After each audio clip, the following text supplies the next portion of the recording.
नमस्कार। आज की बात में आपका स्वागत है। आज मैं आपको कई सारी राज की बातें बताऊंगा, कई सारी बातों से पर्दा उठाऊंगा। दिल्ली में कोरोना के केसेस इतनी तेजी से क्यों बढ़ रहे हैं ये बताऊंगा, और अगर केसेस इसी तादाद से बढ़ते रहे तो क्या हमारे हॉस्पिटल्स तैयार हैं, डॉक्टर्स तैयार हैं इससे निपटने के लिए। लेकिन मैं दिल्ली में कोरोना के वायरस की बात करूं उससे पहले दिल्ली के एक और वायरस की बात करना चाहता हूं। यह वायरस 5-6 दिन पहले एक बार फिर दिल्ली में आया। यह वायरस भी काफी खतरनाक है, पॉलिटिकल है। पिछले 2-3 दिन से मैं सुन रहा था कि दिल्ली में शाहीन बाग को फिर से रिवाइव करने की कोशिश की जा रही है। एक बार फिर से टेंट लगाकर महिलाओं को तैयार करके बच्चों के साथ उन्हें धरने पर बिठाने की कोशिश की जा रही है। यह भी सुनने को मिला कि जामिया मिलिया यूनिवर्सिटी के गेट पर भी फिर से धरना शुरू करने की प्लानिंग है।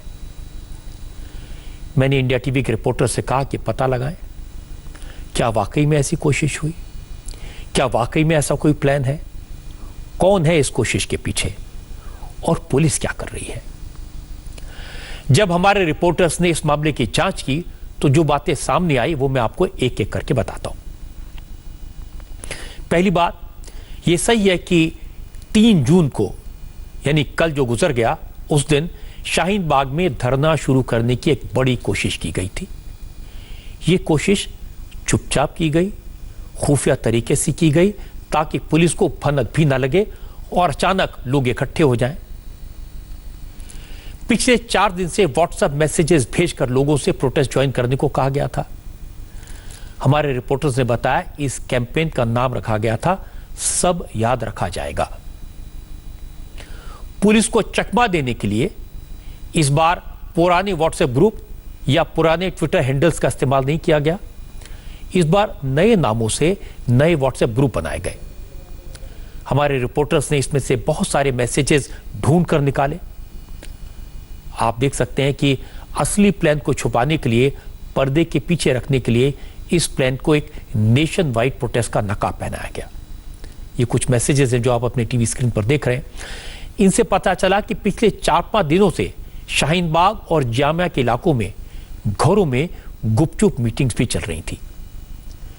इस बात का प्लान बनाया जा रहा था कि महिलाएं बच्चों को लेकर धरना देने कैसे पहुंचे, किसी को पता भी न चले, वो अचानक पहुंच जाएं ताकि पुलिस को एक सरप्राइज शॉक मिले। हमारे रिपोर्टर्स को जांच में यह भी पता चला कि इस बार पुलिस को इन व्हाट्सएप मैसेजेस के बारे में पिछले 4-5 दिन से लगातार जानकारी मिल रही थी। पुलिस को इस सीक्रेट प्लान के बारे में पता चल गया था।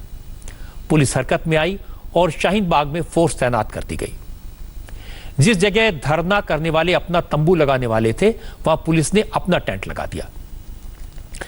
जामिया मिलिया इस्लामिया में भी अब पुलिस तैनात है। इस बार व्हाट्सएप पर जो मैसेजेस भेजे गए हैं उनको भी हमने एनालाइज किया। बहुत सारे मैसेज में इशू यह बनाया गया कि जामिया और जेएनयू के स्टूडेंट्स के अरेस्ट को प्रोटेस्ट का इशू बनाया जाए। कहा गया कि पिछले 3 महीने में पुलिस ने दिल्ली में दंगा फैलाने, अफवाहें फैलाने और भावनाएं भड़काने के लिए जिन लोगों को गिरफ्तार किया है उनके लिए लड़ना है, और ऐसे लोगों के नाम भी इन मैसेजेस में हैं। जेएनयू के एक्टिविस्ट शर्जील इमाम, इशरत जहां, खालिद सैफी और शिफा उर रहमान के नाम हैं। जामिया से सफूरा जरगर, मीरा हैदर और आसिफ इकबाल जैसे नाम हैं। मैसेज में कहा गया कि प्रोटेस्ट की कॉल देश भर की करीब 200 ऑर्गेनाइजेशन की तरफ से की गई। इन सारे ऑर्गेनाइजेशन के नाम भी उसमें छापे गए हैं। और जब हमने नामों की जांच की तो पता चला कि ये सारी की सारी ऑर्गेनाइजेशन, ये सारे के सारे ग्रुप्स कम्युनिस्टों के हैं, लेफ्टिस्टों के हैं, वामपंथियों के हैं। ज्यादातर सीपीएम सीपीआई से जुड़े हैं और कुछ बाकी वामपंथी दलों के एसोसिएशन। हमारी टीम की जांच में पता चला कि ये वही ग्रुप हैं जो सीए और एनआरसी के खिलाफ चले आंदोलन के पीछे थे। इन्होंने फ्रंट पर मुस्लिम स्टूडेंट्स को रखा था, मुस्लिम महिलाओं और बच्चों को रखा था, लेकिन पीछे वामपंथी संगठनों की ताकत थी। अब स्थिति है कि पुलिस के अलर्ट होने की वजह से शाहीन बाग में कुछ हो नहीं पाया। वहां पुलिस तैनात है। मैंने आपको दिखाया कि कैसे पुलिस ने अपना टेंट वहां लगा दिया है। जामिया के गेट पर और सुखदेव विहार मेट्रो स्टेशन के नीचे भी पुलिस तैनात कर दी गई है। शाहीन बाग में नागरिकता कानून के खिलाफ एक लंबा धरना प्रदर्शन चला था, लेकिन एक बार फिर से उसे शुरू करने की गुपचुप तैयारी चल रही थी। आपको बता दें कि लोगों को एकजुट करने के लिए सोशल मीडिया का इस्तेमाल किया जा रहा था।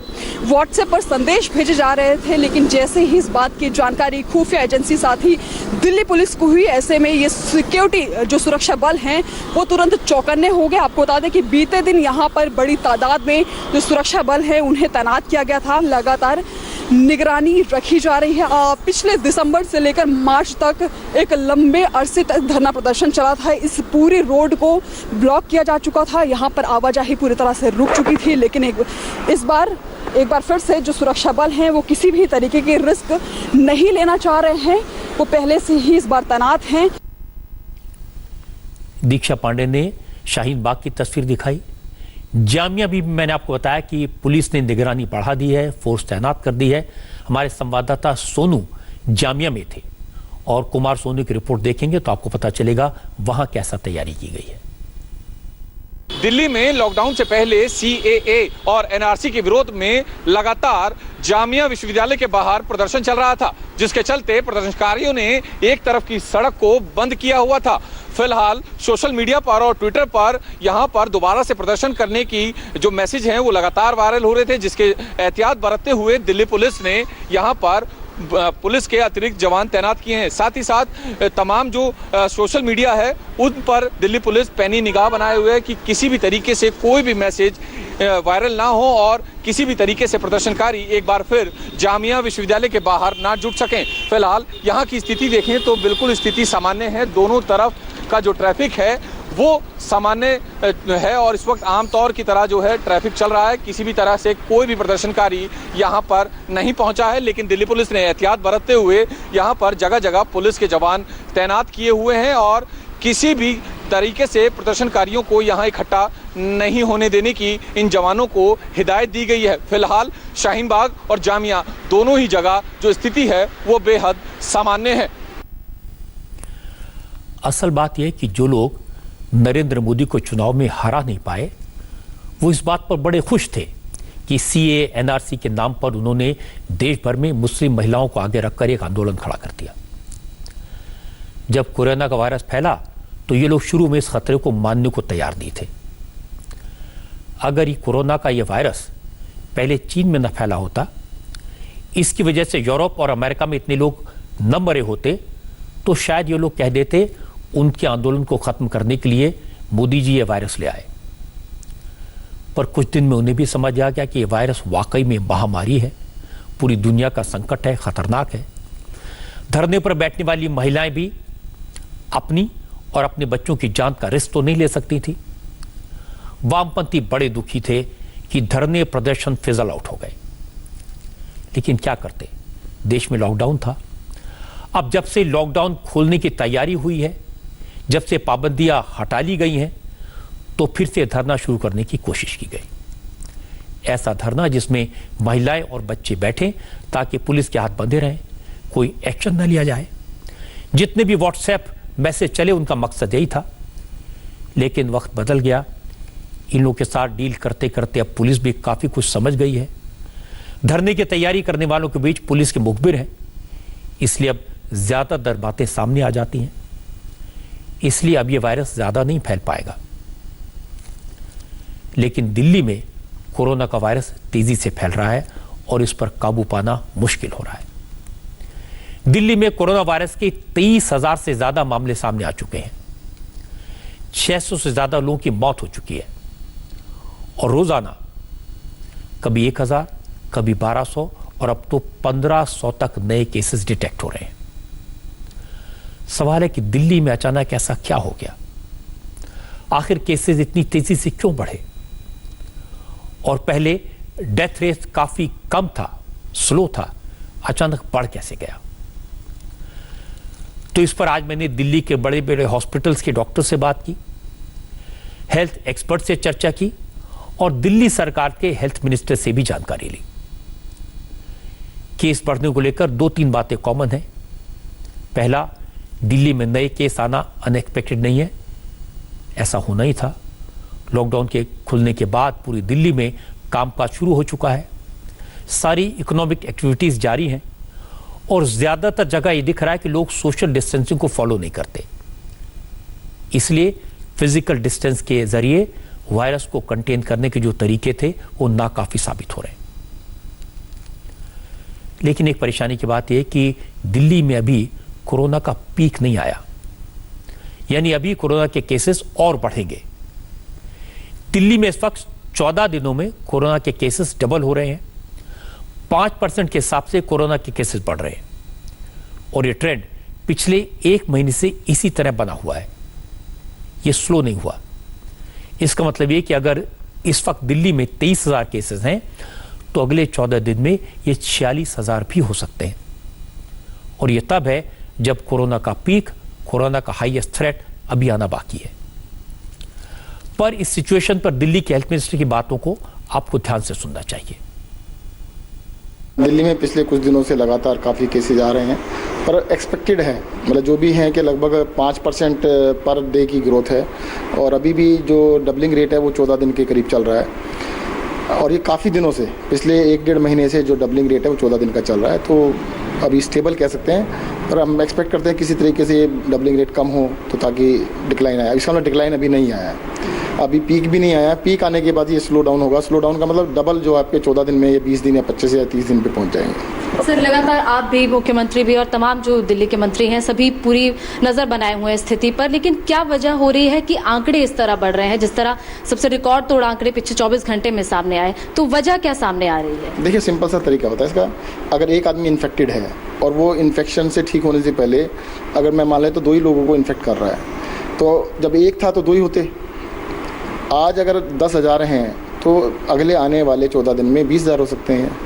तो ये जो डबलिंग रेट है, जो मतलब अब 14 दिन है, जो 14 दिन में अगर बेस रेट 10,000 का था तो आने वाले 14 दिन में 10,000 लोग और होने के चांसेस हैं।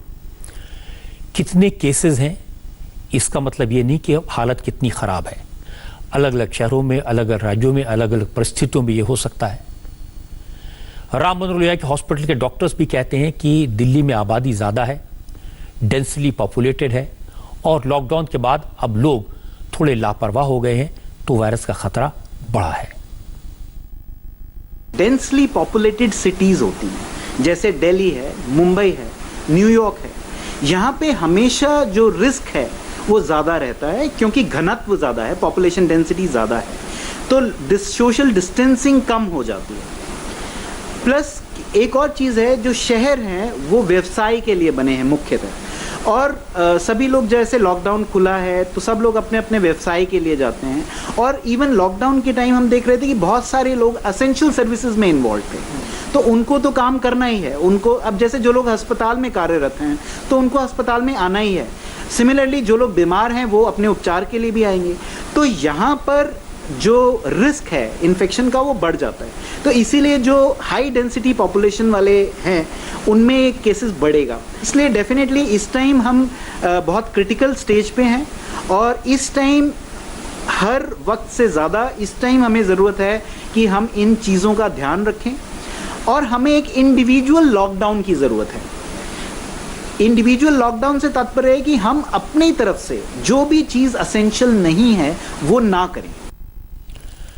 अब डॉक्टर्स की बातें सुनकर यह समझ आ गया कि दिल्ली में केसेस इतने बढ़ क्यों रहे हैं। लेकिन अब एक और सवाल है, मौत क्यों ज्यादा हो रही है? अचानक ऐसा क्या हो गया कि दिल्ली में रोजाना 10 से 15 नई मौत की खबर मिलती है? क्या दिल्ली के हॉस्पिटल्स में वेंटिलेटर्स की कमी है? क्या दिल्ली के हॉस्पिटल्स में बेड्स नहीं है? कोरोना के मरीजों का सही तरीके से देखभाल नहीं हो रही? इलाज तो इसका है नहीं। तो इस पर डॉक्टर्स का, दिल्ली सरकार का कहना है कि दिल्ली में कोरोना की वजह से, इस वायरस की वजह से ज्यादातर जो मौतें हुई हैं वो ऐसे लोगों की हैं जो कोमॉर्बिड पेशेंट्स हैं, यानी ऐसे मरीज जो पहले से किसी गंभीर बीमारी की चपेट में है। किसी को बहुत डायबिटीज है, हाई ब्लड प्रेशर है, हार्ट की सीवियर प्रॉब्लम है, किडनी की प्रॉब्लम है, कोई डायलिसिस पर जाता है। तो ऐसे में अगर कोरोना के चपेट में ये लोग आ जाएं तो उनको बचाना बड़ा मुश्किल काम है। अब सवाल है कि क्या दिल्ली का हेल्थ सिस्टम ठीक ठाक है? दिल्ली सरकार का दावा है कि हॉस्पिटल में बेड्स की कमी नहीं है, बेड्स वेकेंट हैं, वेंटिलेटर्स भी अवेलेबल हैं और लोगों को परेशानी ना हो इसके लिए दिल्ली कोरोना नाम का ऐप भी है। सरकार का दावा है कि ऐप में हॉस्पिटल्स के अंदर बेड्स की रियल टाइम इंफॉर्मेशन मिलती है, यानी कौन से अस्पताल में कितने बेड्स ऑक्युपाइड है, कितने वेकेंट हैं, ये जानकारी लोगों को तुरंत मिल सकती है और इसके बाद वो तय कर सकते हैं कि मरीज को कौन से हॉस्पिटल में ले जाना है। लेकिन जब हमारे रिपोर्टर्स ने मरीजों से, रिलेटिव से बात की तो कई लोगों में ऐप को लेकर काफी कंफ्यूजन दिखाई दिया। हमारी संवाददाता गोनिका अरोड़ा और दीक्षा पांडे ने बताया कि हॉस्पिटल में उतने बेड्स अवेलेबल हैं ही नहीं जितने ऐप में बताए जा रहे हैं। गोनिका ने इस ऐप को डाउनलोड किया। ऐप के मुताबिक दिल्ली के आरएमएल हॉस्पिटल में कुल 200 कोविड बेड्स हैं, जिनमें पहले 46 बेड खाली बताए गए, बाद में अपने 33 बेड्स वेकेंट बताए। लेकिन जब गोनिका ने हॉस्पिटल में फोन किया तो पता चला कि वहां एक भी बेड खाली नहीं है। तो कहीं ना कहीं कंफ्यूजन तो है। इसी तरह ऐप में दिल्ली के मैक्स पटपड़गंज में 80 बेड्स खाली होने का दावा किया गया था, लेकिन हॉस्पिटल ने स्टेटमेंट जारी करके कहा उनके यहां कोई बेड खाली नहीं है। तो कहां कोऑर्डिनेशन की कमी है? 1 जून तक सारे बेड्स भर गए हैं, यह मैक्स साकेत ने कहा। और मैक्स साकेत के बारे में ऐप ने बताया कि यहां 48 बेड्स खाली हैं, हॉस्पिटल ने कहा सिर्फ 5 बेड अवेलेबल है। हम आपको दिखाते हैं कि इस ऐप में इस वक्त आरएमएल अस्पताल में इस वक्त जो बेड्स की संख्या है वो दिखा रहा है कि 200 बेड्स की संख्या इस वक्त इस पूरे अस्पताल में है और इसमें से 167 जो बेड्स हैं वो ऑक्युपाई हो चुके हैं और 33 बेड इस वक्त खाली है। लेकिन कुछ देर पहले मैंने अस्पताल में फ़ोन किया, अस्पताल के रिसेप्शन पर जब बात की तो उन्होंने एक कॉल को ट्रांसफ़र किया जहां पर जो कोविड वार्ड है वहां पर एक शख्स ने मुझसे बात की और उस शख्स ने कहा कि अस्पताल में इस वक्त कोविड पेशेंट के लिए कोई भी बेड अवेलेबल नहीं है और इस वक्त इस ऐप पर 33 बेड दिखा रहा है। दरअसल ये पूरा डेटा जो है वो 3 जून सुबह 10 बजे का अपडेशन है, यानी कि कल सुबह 10 बजे का। 24 घंटे बीत चुके हैं लेकिन अभी तक इस ऐप पर डेटा को भी अपडेट नहीं किया गया है। जितनी संख्या दिखा रहा है बेड्स की उतनी संख्या भी इस वक्त अस्पताल में नहीं है। हमारी संवाददाता दीक्षा पांडे आज दिल्ली के जीटीबी हॉस्पिटल पहुंची। उन्होंने बताया कि दिल्ली सरकार ने इसे भी कोविड डेडिकेटेड हॉस्पिटल डिक्लेयर किया है और दिल्ली सरकार के ऐप के मुताबिक यहां 1400 से ज्यादा बेड्स खाली हैं जिनमें कोरोना के मरीजों को एडमिट किया जा सकता है, लेकिन यहां भी बड़ी मुश्किल के बाद लोगों को एडमिट किया जा रहा है। दीक्षा ने अस्पताल के बाहर मरीजों से बात की, कुछ रिलेटिव से बात की, तो पता चला कि दिल्ली में हॉस्पिटल की असली सिचुएशन क्या है। जो दिखाया जा रहा है, जो बताया जा रहा है वैसा निकला नहीं। दीक्षा ने बलजीत से बात की, इनकी मां को कोरोना हुआ है। बलजीत ने बताया कि रिपोर्ट पॉजिटिव आने के बाद वो अपनी मदर को लेकर दिल्ली के कई हॉस्पिटल्स में गए लेकिन किसी ने उन्हें एडमिट नहीं किया। अब सब अस्पतालों में पेशेंट को एडमिट करने से इनकार कर दिया। आखिरकार वो अपनी मां को जीटीबी हॉस्पिटल लेकर आए, यहां भी एडमिट करने में टाइम लगा। बलजीत ने बताया कि दिल्ली के अस्पतालों की हालत यह है कि मरीज को ले जाने के लिए एम्बुलेंस नहीं मिलती और हॉस्पिटल के अंदर पेशेंट की देखभाल के लिए नर्सेज की भी कमी है।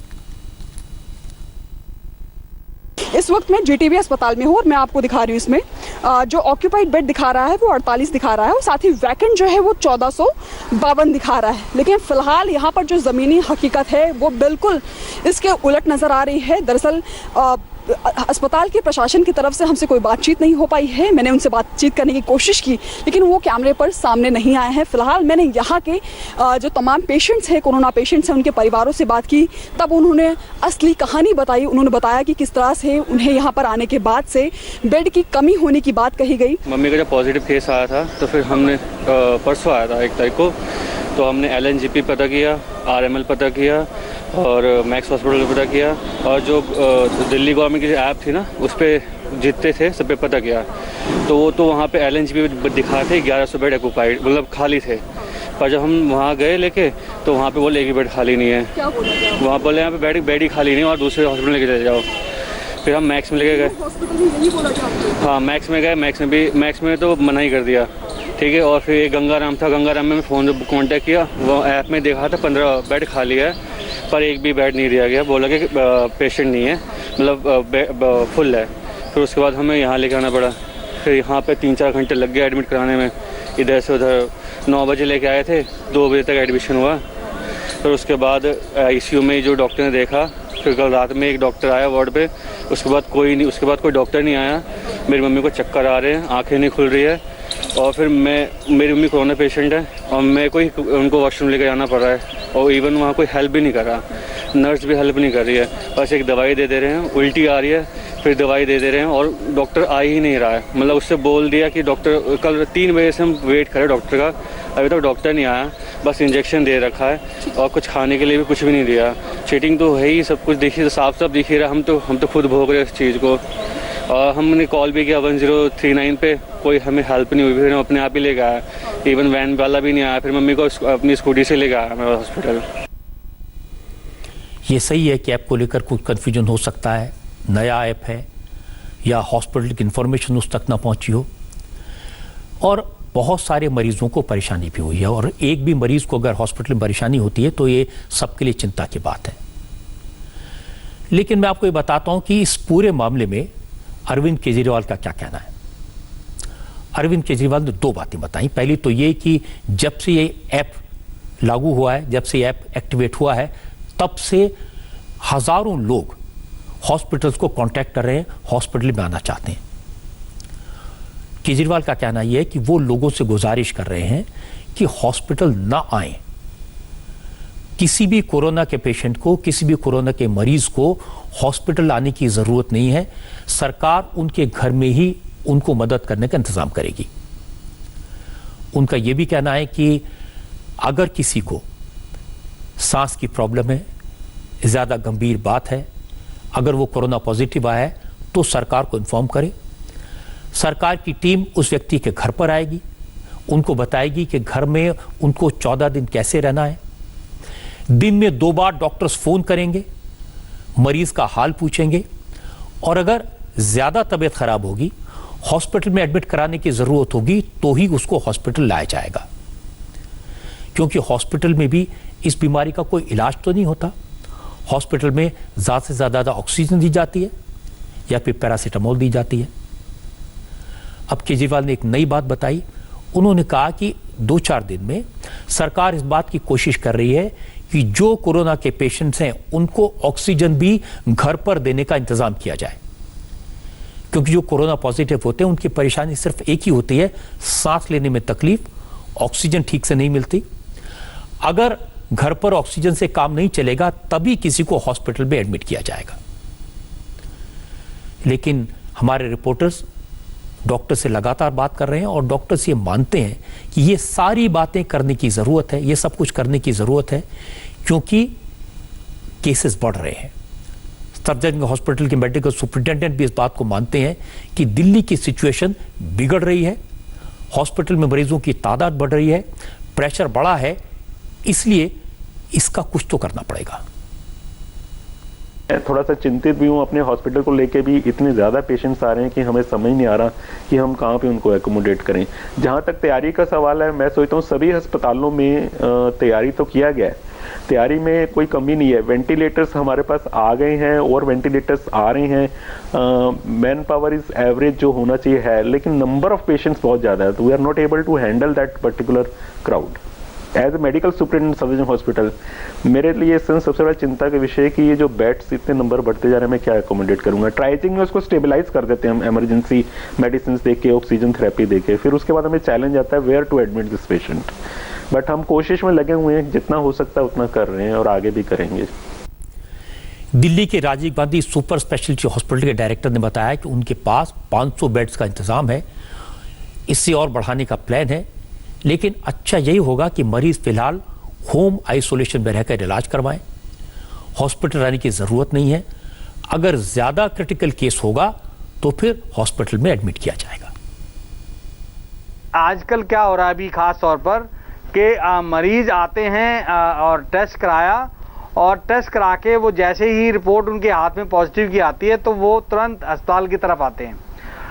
इसीलिए ये जो होम आइसोलेशन का सिस्टम है वो सरकार ये चाहती है कि आप लोग, सरकार, हम भी चाहते हैं कि जिस मरीज को अस्पताल की सुविधा की ज़रूरत नहीं है, उसका ऑक्सीजन सैचुरेशन ठीक है, वाइटल ठीक हैं, तो उसको अस्पताल में आने की ज़रूरत नहीं है। लेकिन वो यही ज़बरदस्ती करते हैं कि नहीं, हमारे को पॉजिटिव है, हम जो है भर्ती होना चाहेंगे, तो वो इस तरह की अक्सर दिक्कत आती है कि वो भर्ती होने के लिए। अदरवाइज अभी तक ऐसा बहुत कम चांसेस होता है कि हमारे पास बेड हो और क्रिटिकल पेशेंट को हम जो है बेड ना होने के कारण मना करें।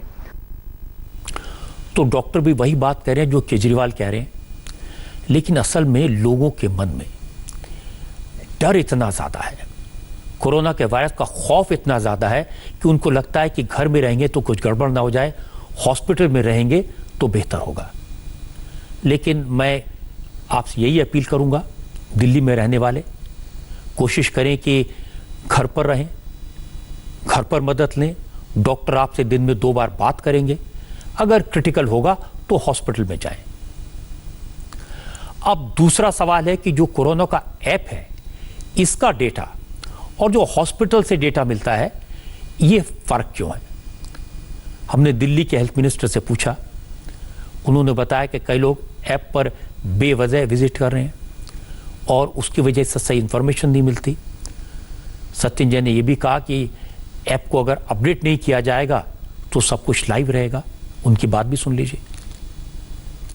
एक्चुअल में एडमिशन वाले फ़ोन एक करते हैं तो ट्राई करने वाले 100 कर रहे हैं।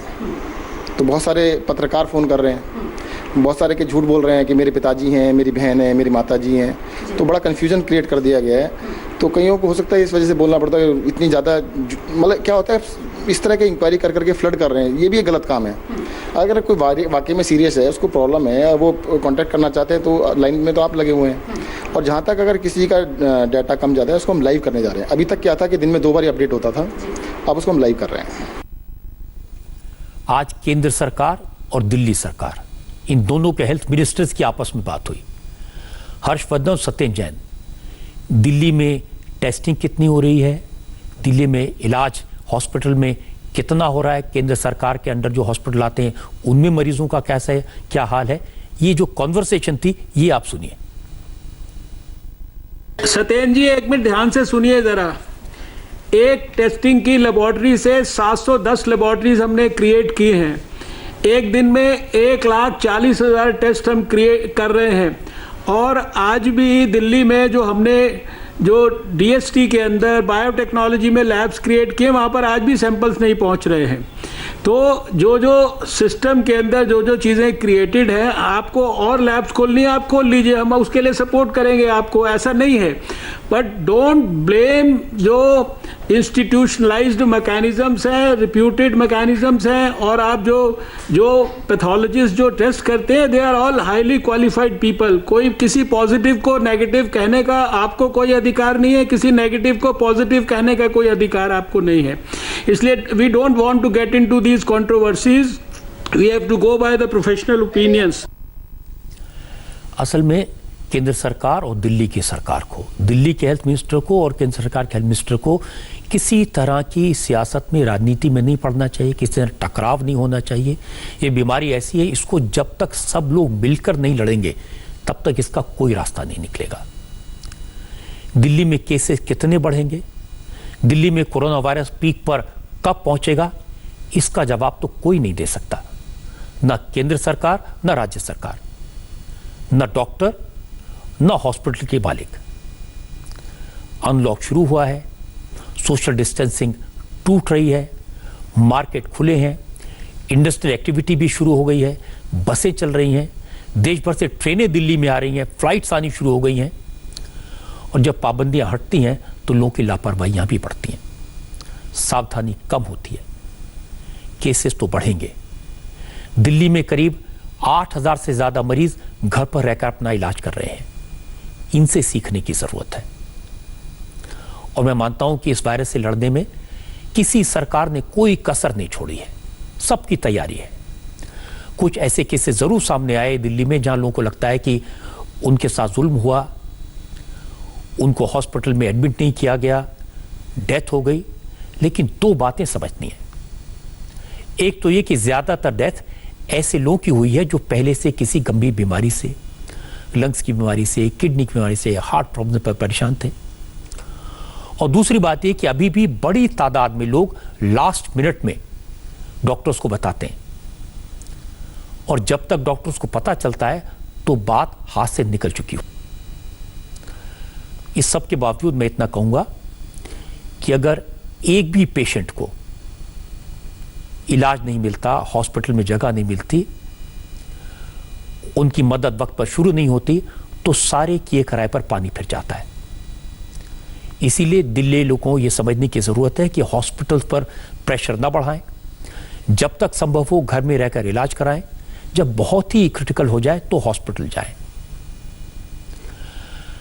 कोरोना से दिल्ली नहीं, एक दूसरा शहर, बड़ा शहर जो परेशान है वो मुंबई शहर है। यहां कोरोना के पॉजिटिव केसेस की संख्या 44,000 से ज्यादा हो गई है।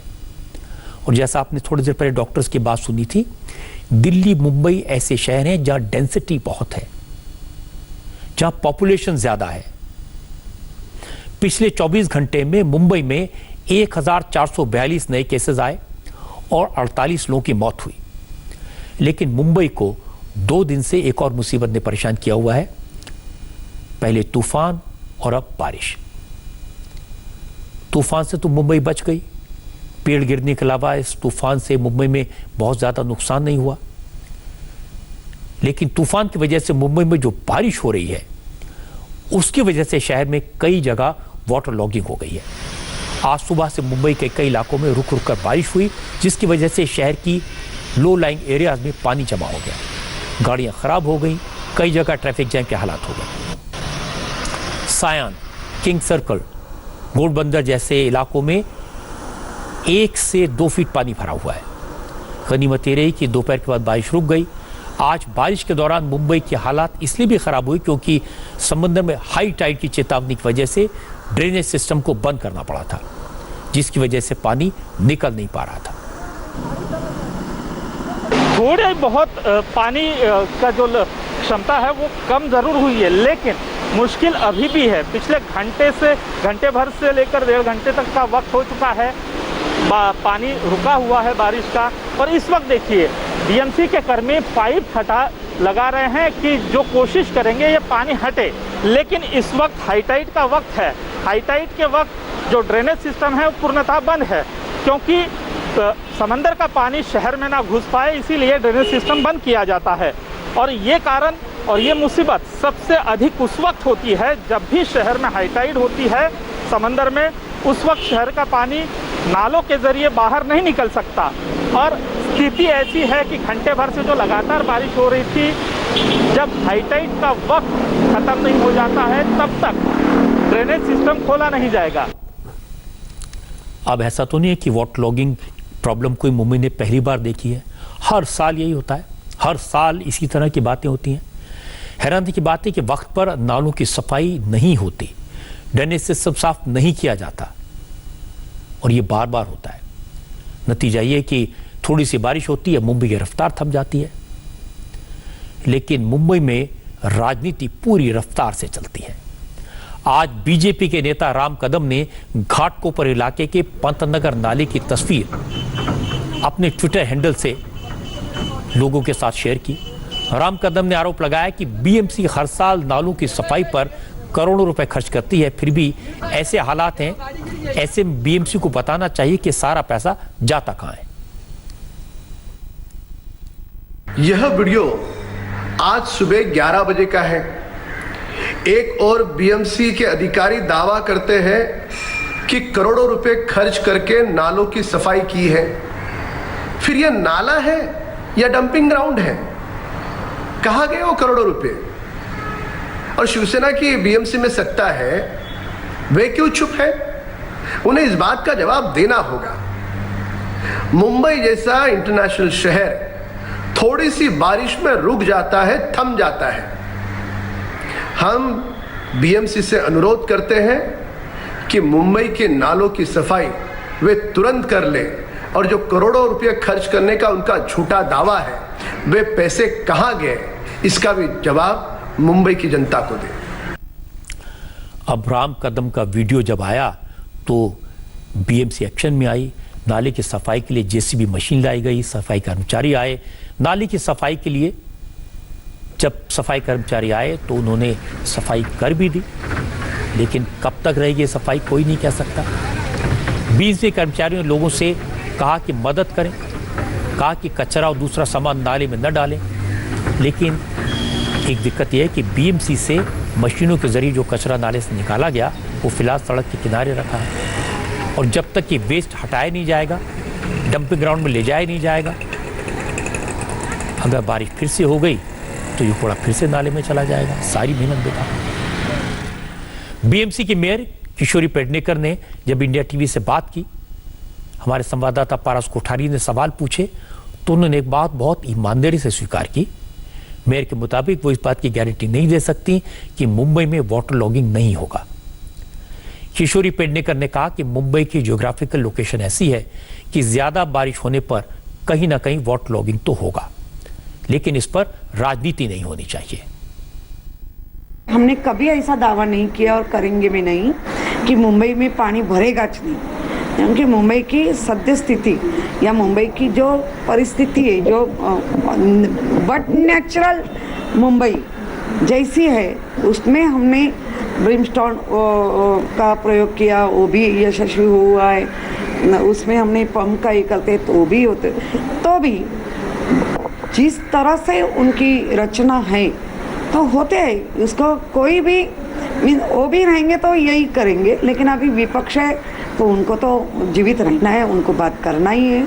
उन्होंने वार्ड में खुद विजिट लेना चाहिए, खुद जाके भी देख, वो भी लोक प्रतिनिधि है। मीन्स वीडियो दिखा के काम नहीं होता है, उसके हल निकालो।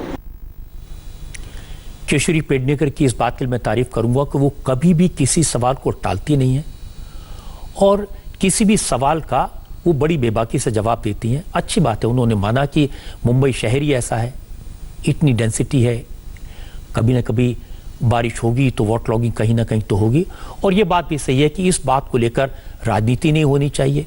ये चीज़ें ऐसी हैं जिसमें किसी की भी सरकार हो, ये प्रॉब्लम तो हमने हमेशा देखी है। मुंबई में एक नया सिस्टम बने, इसके लिए सबको मिलकर काम करने की ज़रूरत है, लेकिन अभी तो बारिश चल रही है। इस समय सिस्टम बनाने के बजाय, वीडियो पर राजनीति करने के बजाय सबको मिलकर के इस गंदगी को, इस वाटर लॉगिंग को दूर करने की ज़रूरत है।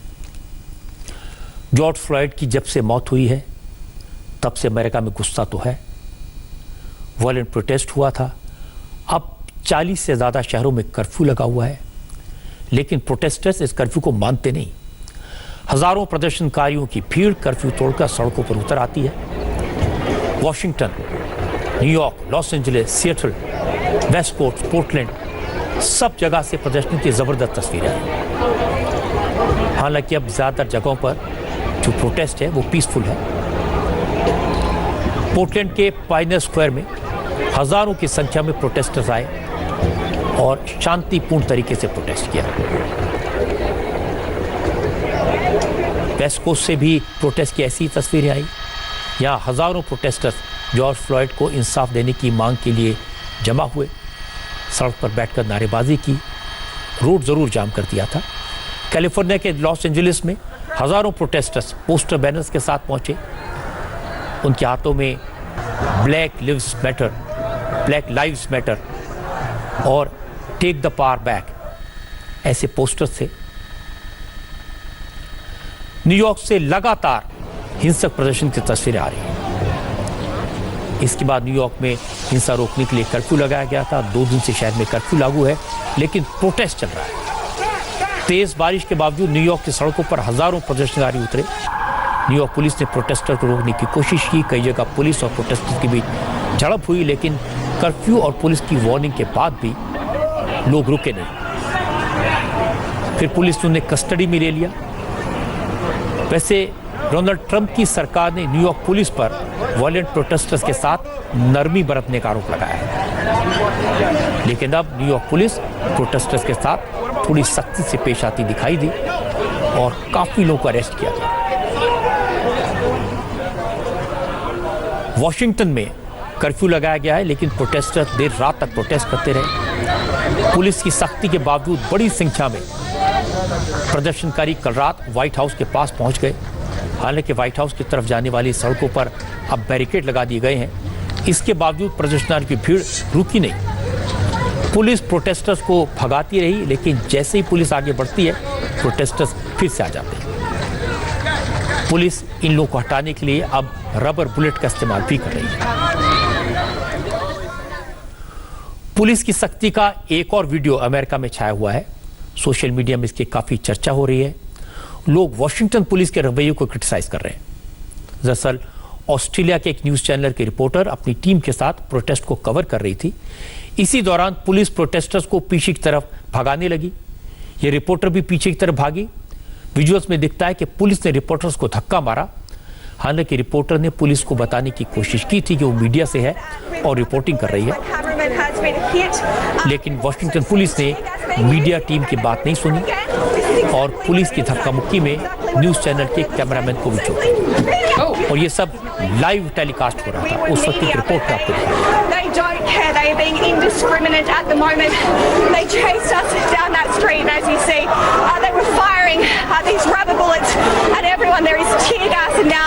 we are really surrounded by the police, and you really saw the way that they dealt with my cameraman Tim. They're quite violent, and they do not care who they're targeting at the moment. आप देख रहे हैं कि किस तरह से प्रदर्शन चल रहे हैं। हिंसा हो रही है, तोड़फोड़ हो रही है, लूटपाट हो रही है। लेकिन एक दुख की घटना यह हुई कि वॉशिंगटन में प्रोटेस्ट के दौरान इंडियन एम्बेसी के बाहर महात्मा गांधी की प्रतिमा को डेफिकेट कर दिया गया। कुछ लोगों ने महात्मा गांधी की प्रतिमा को ग्रेफिटी और स्प्रे पेंटिंग से बिगाड़ दिया। ये बिल्कुल बर्दाश्त नहीं किया जा सकता। भारतीय दूतावास के अधिकारियों ने शिकायत दर्ज कराई है। ये घटना 2 और 3 जून की रात में हुई। बापू की प्रतिमा का अपमान किए जाने की घटना पर भारत ने अमेरिकी राजदूत केन जस्टर ने माफी मांगी है। केन जस्टर ने कहा कि वॉशिंगटन डीसी में महात्मा गांधी की मूर्ति के साथ गलत व्यवहार हुआ है। इस पर हम शर्मिंदा हैं और इसके लिए माफी मांगते हैं। जॉर्ज फ्लॉयड की पुलिस कस्टडी में मौत के बाद से ही जो वायलेंट प्रदर्शन हुए, अमेरिका में लॉ एंड ऑर्डर खराब हुआ। इस प्रोटेस्ट में अमेरिका की व्हाइट कम्युनिटी बड़ी संख्या में हिस्सा ले रही है, लेकिन अमेरिका के कई शहरों से ब्लैक और व्हाइट कम्युनिटी में टकराव की खबरें भी आई है। ऐसी तस्वीर इंडियाना से आई। इंडियाना के क्राउन पॉइंट में कुछ लोग जॉर्ज फ्लॉयड की मौत को लेकर प्रोटेस्ट कर रहे थे। ये लोग पीसफुल थे, हाथों में पोस्टर लेकर जा रहे थे, लेकिन जिस सड़क से प्रोटेस्टर्स गुजरे वहां दर्जनों लोग हाथों में गन लेकर खड़े थे, बंदूकें उनके हाथ में थी। और वीडियो में दिख रहा है कि हाथों में राइफल है, पिस्टल्स हैं। इन लोगों ने प्रोटेस्ट को उकसाने की कोशिश की।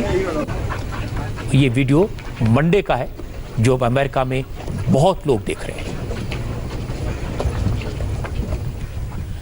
डोनाल्ड ट्रंप ने जॉर्ज फ्लॉयड की मौत पर कमेंट किया। ट्रंप ने कहा कि जो हुआ गलत था, ऐसा होना नहीं चाहिए था।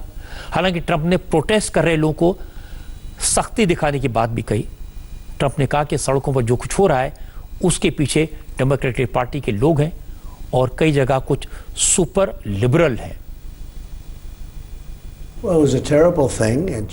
जो भी हुआ वो बहुत खराब था। ऐसा नहीं होना चाहिए था। मुझे लगता है कि देश में लॉ एंड ऑर्डर की जरूरत है, क्योंकि बुरे लोगों का एक समूह है जो जॉर्ज फ्लॉयड का इस्तेमाल कर रहा है।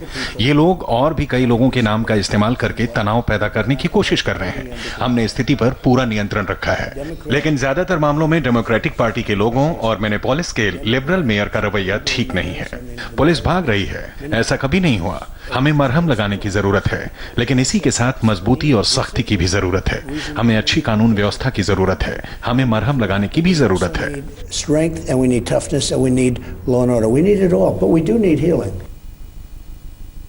मैं तो एक ही बात कहूंगा, अमेरिका में वहां की मीडिया में बार बार कहा जाता था कि भारत एक गरीब देश है, अमेरिका अमीर देश है, भारत कमजोर है और अमेरिका ताकतवर है, अमेरिका की पुलिस बहुत अच्छी है, भारत की पुलिस बहुत खराब है, अमेरिका की सिक्योरिटी बहुत ज़बरदस्त है, भारत की नहीं है, अमेरिका की हेल्थ सर्विसेज बड़ी ताकतवर हैं, एफिशिएंट हैं, भारत में तो कुछ नहीं है। लेकिन कोरोना वायरस ने और अब जिस तरह से अमेरिका के 40 शहरों में वायलेंस हुई, ये साबित कर दिया कि अमेरिका में ये हालात कोई बहुत अच्छे नहीं हैं। और अमेरिकी मीडिया ने जब जब भारत को इन चीज़ों के लिए क्रिटिसाइज किया, उनको जवाब भी दिया गया।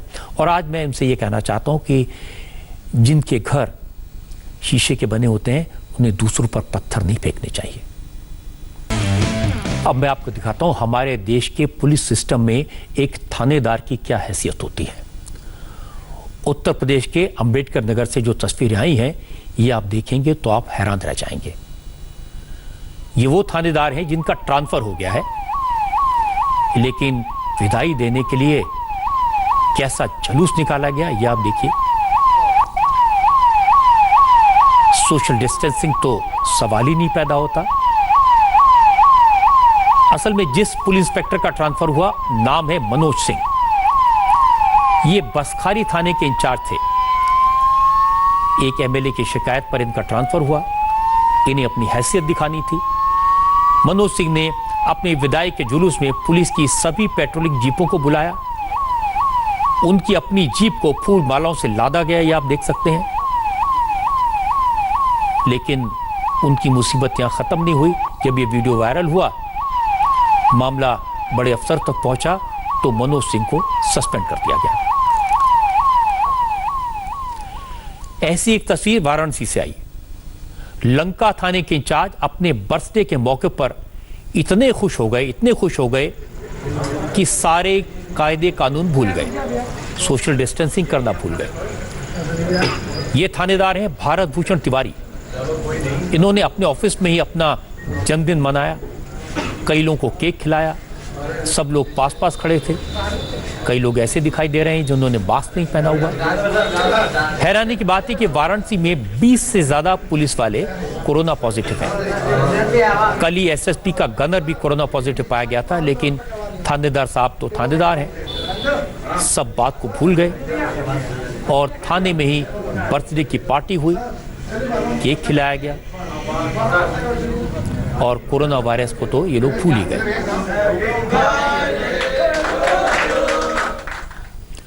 तो आपने 2 तस्वीरों में देख लिया कि थानेदार की हैसियत, थानेदार की ताकत क्या होती है। लेकिन अब जमाना बदल रहा है, ऐसे थानेदारों के खिलाफ एक्शन भी होता है। मैं आपको एक पुलिस के जवान की सेंसिटिविटी, संवेदनशीलता की बात बताना चाहता हूं। कोई कितना मददगार हो सकता है, इसकी तस्वीर आपको दिखाता हूं। ये जो तस्वीर आप देखेंगे, ये भोपाल के स्टेशन की है।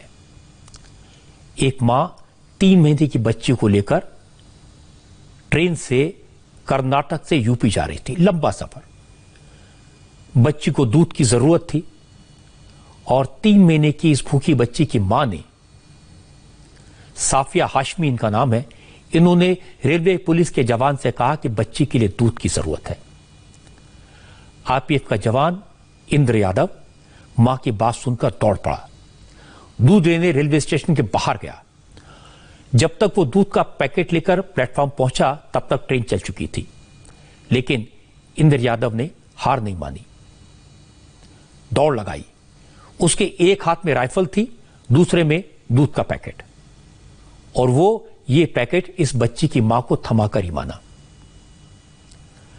ये सारी की सारी बात रेलवे स्टेशन पर लगे सीसीटीवी कैमरे में कैद हो गई, वरना दुनिया को कभी पता ही नहीं चलता कि इंद्र यादव ने साफिया हाशमी की किस जज्बे के साथ मदद की। इंद्र यादव की इस बहादुरी की तारीफ रेलवे मिनिस्टर पीयूष गोयल ने भी की है और बच्ची की मां ने भी इस जवान को दुआएं दी।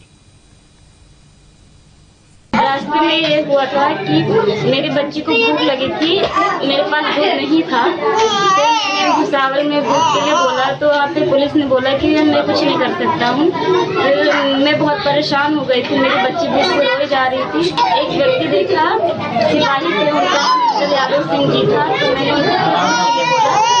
ट्रेन काफी तेज हो रही थी, फिर भी वो आ गए ट्रेन में, दूध मुझे पकड़ा दिया और रात भर मेरी बच्ची ने वही दूध पे, यहाँ तक कि लखनऊ तक। मैं उनका बहुत बहुत शुक्रिया अदा करना चाहूँगी इंद्र यादव सिंह जी का, और मैं उनसे यही कहूँगी कि मेरी जैसी तमाम औरतों और बहनों की मदद करते रहे ऐसे ही।